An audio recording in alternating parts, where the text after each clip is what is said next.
Yeah, first with the Massachusetts game, it's a big disappointment. We really prepared hard and felt as though, we were ready to go against UMass and had a ton of respect for them. Think that we prepared appropriately.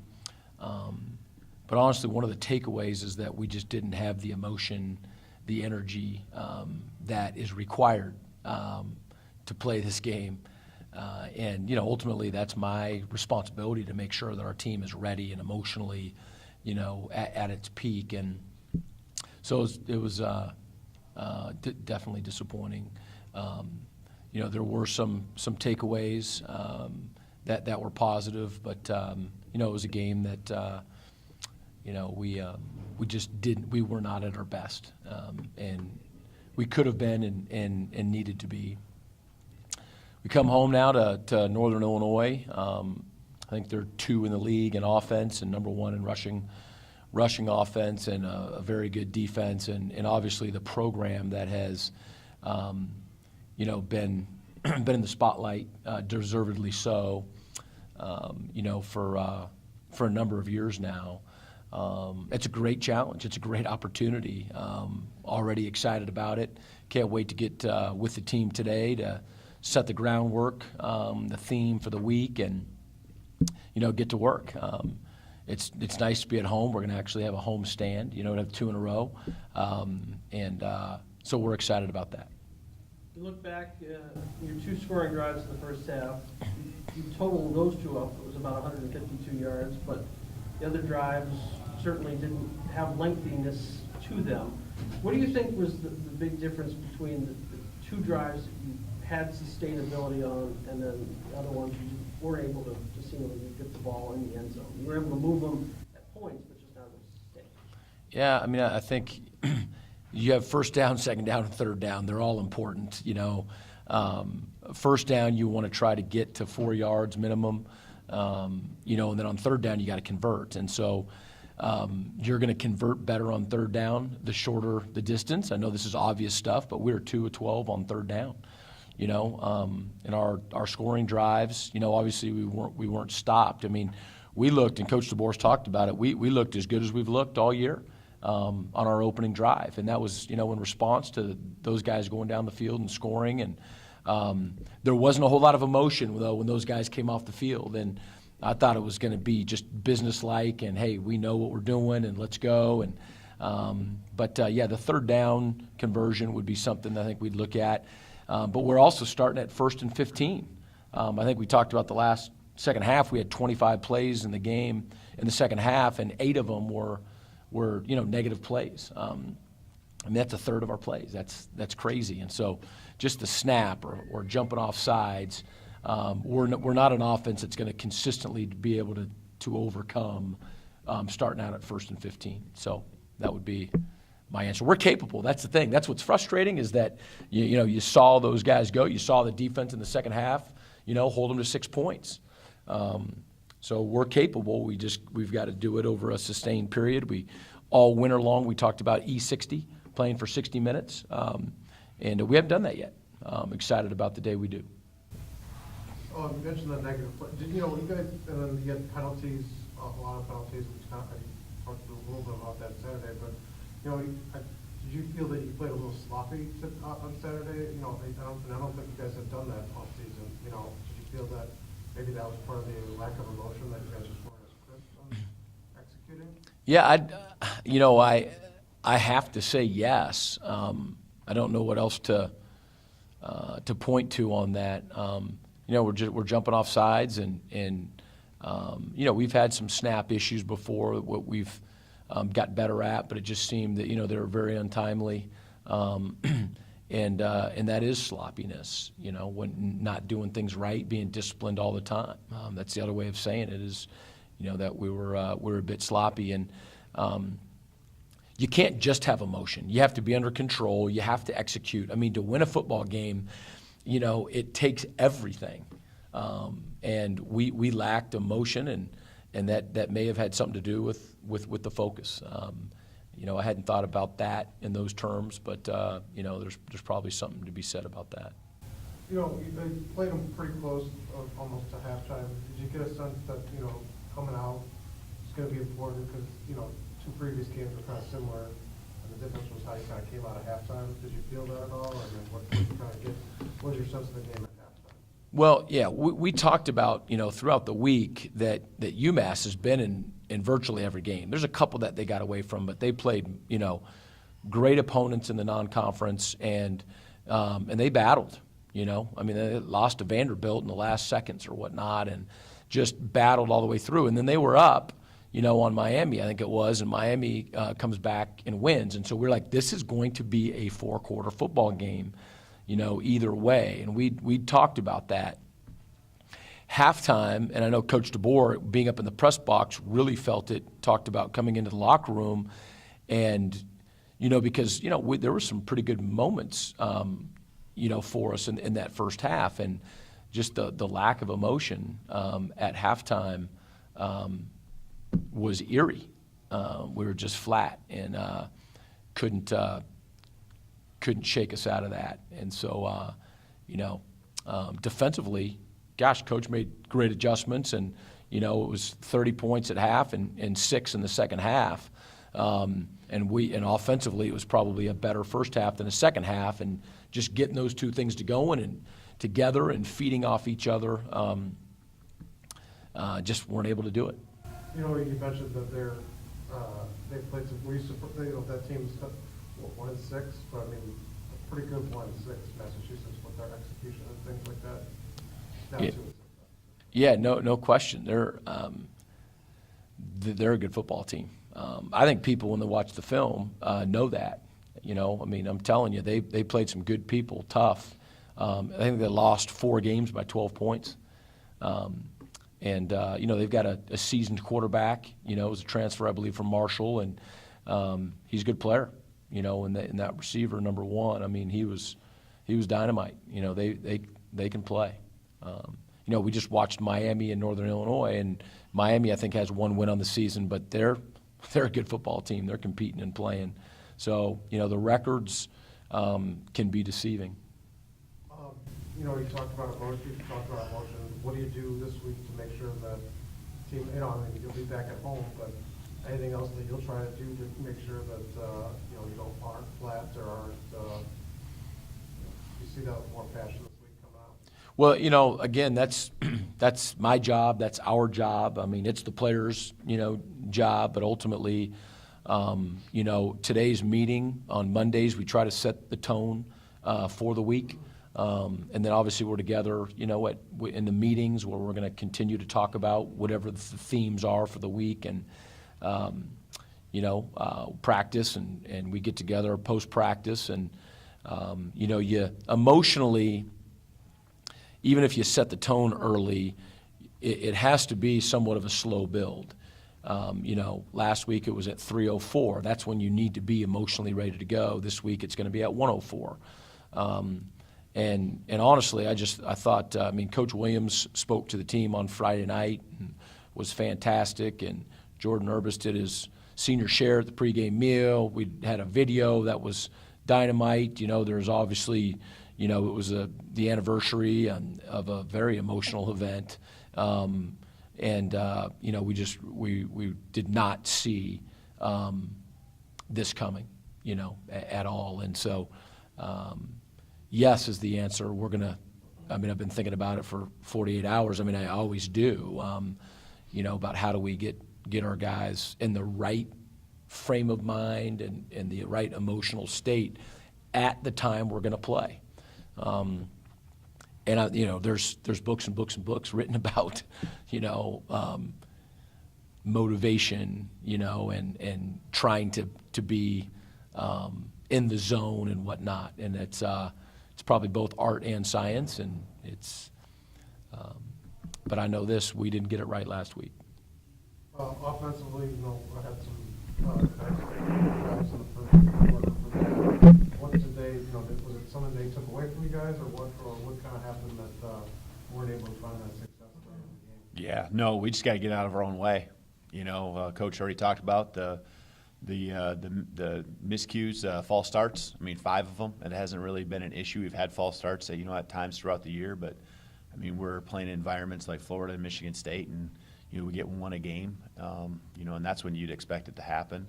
And so, we had 5, and we just got to get out of our own way there. And then there was just some missed assignments at critical times, when you're trying to convert on a 3rd down. And then you feel like, it's 3rd and 2, and chances are pretty good that we're going to be all right, and you like the call, and it's just we got to get out of our own way and execute, and then you got to stay on the field. And it's hard to get a momentum and any continuity going when you only run 25 plays, and that's our job, to stay on the football field.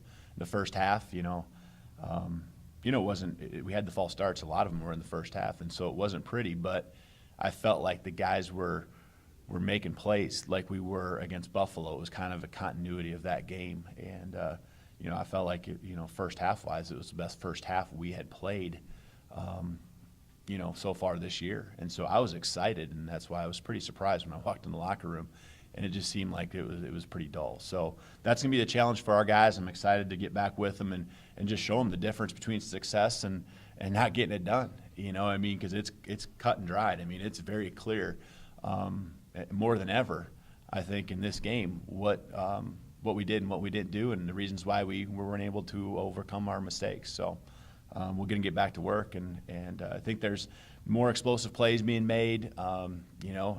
Just at critical times, we got to be all hands on deck and getting your individual job done and winning your battle. On you haven't had too much success this year on first drives. This time you scored a touchdown. Anything you saw differently coming out right out of the gate? We challenge our guys, coming out at each half. And, the last 3 games, we've scored on the first drive, a touchdown on the first drive of either the first half or the second half. And so you're right. This is the first time it's been the first drive of the game. But I think it's some of it's just we gained some confidence from the Buffalo game, and we came out and the guys, I think believed in what we were doing and made some plays, threw the ball well, protected well, and then mixed in some runs and just did our job. There was none of those mishaps or miscues that we've been talking about in that first drive. And when the down and distance was in our favor, like it was in that drive and later drives, we were moving the ball because we can keep them off balance, and they don't know if it's a run, or a pass, and if it's going to be, short, or we're taking a shot deep, and we're able to keep teams off balance when they down and distance is in our favor. How would you say Reggie did this week? Yeah. There's so many what ifs. Because again, now we're going back to kind of almost the same conversation we had with Rob a few weeks ago. This is Reggie's. He's played 2.5 games. Or 2 games really, and so there's so many things. You're just like, little tweaks here and there. Every snap, I think he is getting better. He's learning. He's a freshman out there again. Now we're having those conversations. It's kind of frustrating because it's the middle of the season, but it's where we're at. And he makes a ton of plays for us. He's got the ability, and he's going to be good. He's going to be a good one for us. I'm excited when he's out there because I think good things are going to happen. And I think the guys are going to see on film that, when our quarterback plays and sees those things that we need him to see, we're going to be pretty good. Do you get the sense that opposing defenses with like a freshman like that are going to try to pressure him more than, say, somebody that had more experience or more looks, or varied the looks to try to confuse him a little bit? Yep, that happened on Saturday. Yeah. No question. Happened on Saturday, and he's going to see it on film, and we're going to get some of those things fixed. And you know what? Someone else is going to do something a little bit different, and that's the progression of a freshman quarterback. And it's going to happen, it's going to happen to juniors and seniors too. At times they're going to see something a little different, and they got to adjust, and we're going to make those, we're going to get them educated and fill them in on, how they're playing him, because they're playing him different than what we're seeing on film against other teams because of what he did against Buffalo with his feet especially. And play calling wise, I know Rob and Reggie got similar attributes. They both can run. They're both big guys, but tall. But play calling wise, is it a challenge to try to call the game differently with you want to take advantage of their strengths? Have you had that at all? Yeah, it's different. But what I think the challenge is for us right now is we got to get the ball distributed to more people. And right now it's in Reggie's hands too much. And so, we got to get those other guys involved, and he did that against Buffalo, and then, this last week that didn't happen so much. So that's the challenge for us, is to help him understand how to distribute the ball and where those opportunities lie. Is it, was he not panicked, but just, didn't want to take a loss? I mean, did you get the sense that he was trying to rush, keep on some of those read options, or what was that? We really didn't get the read option going much, especially after the first half. We just got into that, we were down situation, and especially once the middle of the third quarter, end of the third quarter hit, and we were down by 20, 22. I mean, it was, we got into more of a pass, situation, and so, a lot of his were scrambles and, on the sacks that we took there, especially in the second half too. I think we had, most of our sacks were in the second half, and then he scrambled a few times in those pass down situations. But we were in those pass down situations because of the miscues we had, especially on first down. So it all cycles back to just playing good, smart football, doing your job, and doing things right. The snap, a couple of high snaps again in the second half. Do you get a sense of why, I know it seems kind of a reoccurring thing, but only at times. Do you get a sense of what, they're just kind of pressing maybe a little bit since you guys are down? What happens there with the snap? Yeah, I mean, it could be. It could be a lot of different things. It could be, we try to look at it as the play concept. Is it the, way the nose guard's playing us? Is it, all those things? I think it just, it just comes down to you just got to do it. You got to get it done, and he can do it. It's something we're always working on every single day before practice starts. I think this was the first game that one quarterback took all the snaps. Going forward, is it kind of his now to kind of develop it too? Yeah, it is. You're right. I didn't even think of it that way, but we feel good about what Reggie can do, and he's got to keep doing a good job. He's got to keep raising his game and keep improving. We know Rob was coming along very nicely as well. In that Buffalo game, he was actually playing a pretty good half. Some of the guys around him just weren't helping him out too much, whether it's drop passes or, some of those types of things. So we have confidence in Rob, and he was progressing nicely. Reggie just gave us too big of a spark in that Buffalo game to not ride him. And again, he came out, and when everyone else was doing their job, Reggie had pretty good success in those drives, especially in the first half. And defensively, 30 points. Tough start, but what you kind of see in the second half that try to do better? We got a couple, we got to stop, in the first drive of the second half, which, just meant that we had, I think, we were showing that we understood what they had attacked us on, and we were adjusting to that. We were recovering from that. And then we gave up a score, and then we got a couple turnovers after that. But those were late turnovers. But inevitably, when we get a turnover that's deep in our territory, that's going to prevent even a field goal opportunity for them or a scoring opportunity for them. So, and that's what happened they just converted a long play down into inside the 10, I think it was, when KJ stripped that ball out, and it would have been a big first down for him in red zone, and we got to get off the field there. So first half, kind of got it down with using the passing attack, then ran it in for those touchdowns. What you kind of talk about just what you saw from them and how they were able to kind of attack you guys. yeah, the run play that they got us on a couple times. We had to scheme it up at halftime. It wasn't something that that they had shown and that we'd practiced against prior to, and they had the numbers on that. And so what we had prepared to do naturally in that situation, we had to make an adjustment to. And we ran it a few more times in the second half, and we sort of got that down. We didn't nail it though. And then in the pass game, it's when you're facing a team like this who throws the ball well and they've got multiple targets that can catch it, you're always playing a game between coverage and rush. Do we get to the quarterback or do we maximize our coverage? And to a great extent, one of our philosophies is making that a post snap decision for the quarterback as to what we're doing, as opposed to being able to pre-snap make the call, which we're not perfect at that, but that's what we're trying to do and balance that out. And, you know, and so you're taking a risk in either area, you know, giving the quarterback too much time, you know, or putting stress on your coverage. And we're just going to continue to mess with that and come up with the right formula against each unique opponent. So. And, you know, is it important against a team like this to be able, I mean, no sack that you had, I don't think you had a sack, but to kind of get him out of his rhythm, because I mean, he was able to get in the rhythm pretty quick. Yeah, he was, yeah. And he hasn't taken a lot of sacks on the year, but he's gotten knocked down a few times, you know.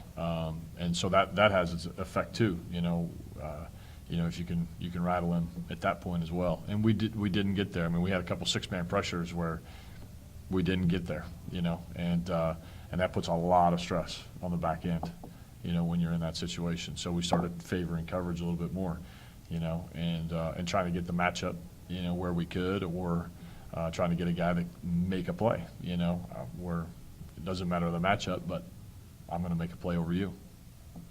They seem to have some success on third downs, you know, and especially a couple long ones in that first half. Yeah. Convert a long fourth down. What were they doing on those longer distance that were able to kind of convert a couple of groups right at the first down marker too? Yeah, you know, the admittedly, that was my goal of the week, was to make our third down statistic, which, you know, our goal is to keep people under 33% success, you know, and they were better than 50% on the day, especially with, you know, the first down success that they had. You know, we again, we're trying to do some of the things that discussed in terms of between coverage and rushing the quarterback. And then there's also a fine line of you know, a 10-point or a 6-point problem. You know, a big play. We gave up legitimately one big play in the game, whereas we've been, you know, 5, 6 big plays in a game. You know, and so we're trying to do both of those things. But my goal was to, in the attempt of not giving up the big play, make sure that we stop them on third down, and we didn't get it done. You know, so we've got to look at how we do it. You know, and then we've got to also execute the things that we've put in place to execute, and we can get it done. And did you use the turnovers that made it to 3? I think it was in the 4th. I mean, they came late. I mean, trying to get those earlier. I mean, any difference between, you know, why you're able to have success in the game? Like last week too, you had a couple late, not as many early, but you know, how to get those kind of earlier in the game. We have to do that. That's a priority. It's been an emphasis for the last, you know, since we got here. Turnovers has been an emphasis the last 3 weeks. It's been a very strong emphasis. You know, Willie's interception to me was a potential spark to everything that was going on, because it was based on an adjustment at halftime. He executed it. You know, it was post snap. You know, the quarterback threw it where he thought he was always going to have the opening, and Willie makes the play. You know, the other two were fumble causes, which I think if we look back, I mean, our turnovers that we've created have been much more on the interception side than they have been on causing a fumble, taking the ball away. And so it's good to see that happen. And, you know, now the goal is to take those late turnovers and the nature of the new ones and build it into the first part of this ball game, as you suggest. I think it's something we have to do. And now going to Northern Illinois here, and then you have Central, a team that has run the ball pretty well. Kind of seems like every week you have to shift focus. So what's kind of with Northern Illinois? What's the kind of game plan? What's the focus this week? Yeah, they 260 yards a game, leads the league, you know, in terms of rushing. Do it a little bit differently than what Buffalo did, but they are big and physical up front. Very veteran group. You know, they seem to operate with a lot of confidence, poise. You know, they believe in what they're doing. There's not chaos, confusion. And so, you know, we're gonna have to be on point. They'll formational you, meaning that, you know, out of their top formation group, personnel group, they have 22 different formations they run. You know, some people will do 3. You know, so you know, so they're gonna test us to make sure that we're lined up right, and then we've got to execute what we're trying to execute.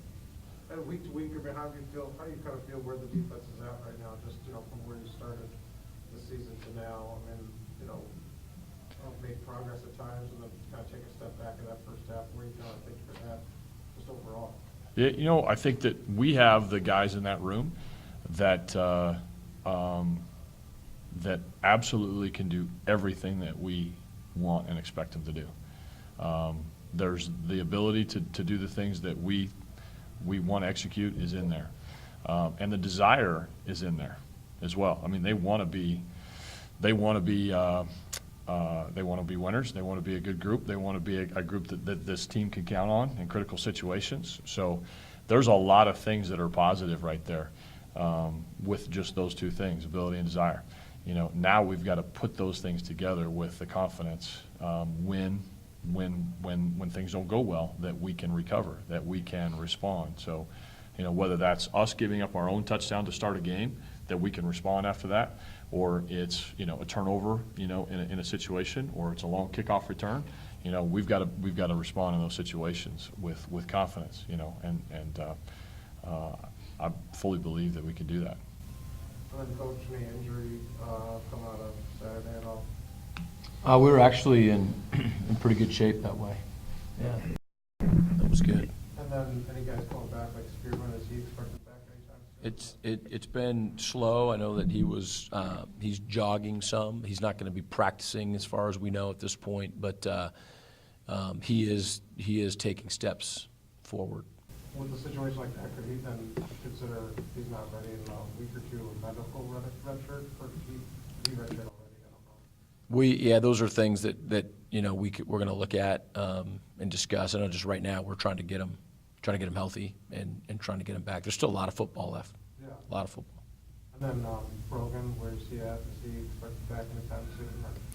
Or? He is because we stay off quarterbacks. Those guys are in orange jerseys. He's been able to throw and to be a part of different parts of practice, and so it's not that he's been on the sideline with trainers or going to the weight room, and I think that he sees the doctor again tomorrow to get another update, but I think it's pretty close to time for him to be cleared. And then could I integrate him back into things, or where does he kind of fit in now?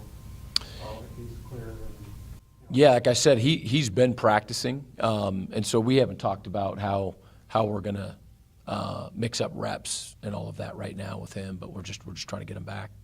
any other guys expected to be out or on the Cole Gardner was out this last week, and I know that he's going to be limited. Don't know that he'll be cleared or not, but he's better off now than he was last week.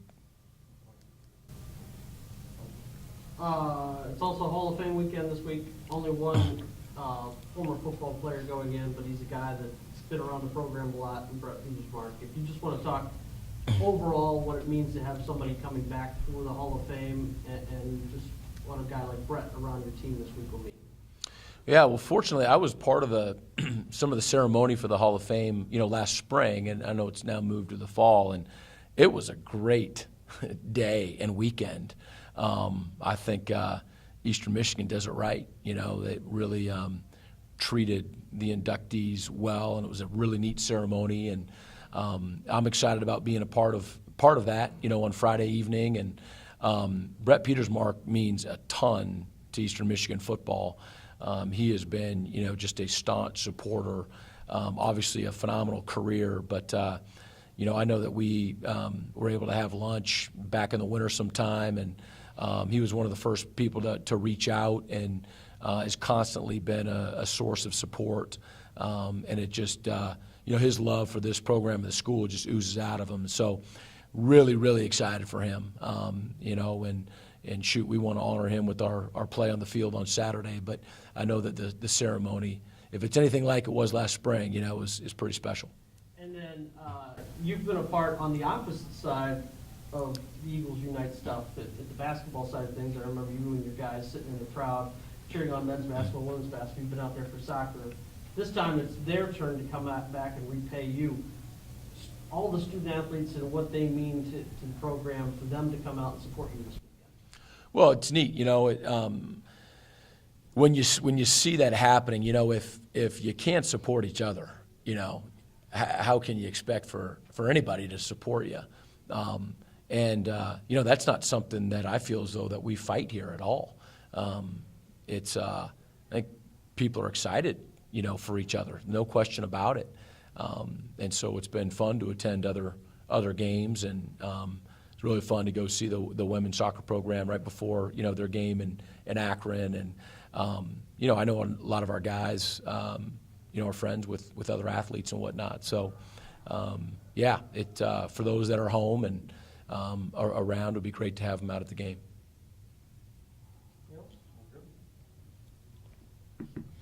Thanks. Yeah, appreciate it.